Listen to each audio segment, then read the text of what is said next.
Hello అండి, ఈరోజు చక్కటి రెసిపీ రెడీ చేద్దామండి. ఏంటంటే ఎగ్ బుజ్జి. అంటే మనం ఇంట్లో కోడిగుడ్డు పొడి చేసుకుంటాంలే, కానీ హోటల్లో ఎలా చేస్తారో చూడండి. ఇంట్లో చేసేది వేరు, హోటల్లో చేసేది వేరు కదండి.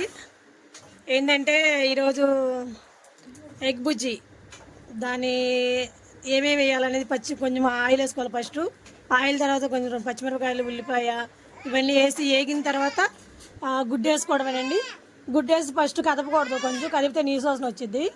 కొంచెం ఫ్రై అయినాక కలుపుకుంటే అది పొడి పొడిలాడితే బాగుండిద్ది. అలా అయిపోయిన తర్వాత దాంట్లో కొంచెం గరం మసాలా, కొంచెం కారం, ఉప్పు ఇవన్నీ వేసేసుకుని కలిపేసుకోవాలండి. కలిపేసుకుంటే ఎగ్ బుజ్జి రెడీ అయిపోద్ది. రెడీ అయిపోయిన తర్వాత ప్లేట్లో సర్వ్ చేసుకుని తింటుంటే అబ్బా ఏముంటుందిలే, చాలా టేస్టీగా బాగుండిద్ది. చక్కటి రెసిపీ, సూపర్ రెసిపీ. చూడండి, తినండి, లైక్ చేయండి, కామెంట్ చేయండి. సరేనండి, సబ్స్క్రైబ్ చేసుకోవడం మర్చిపోవద్దు.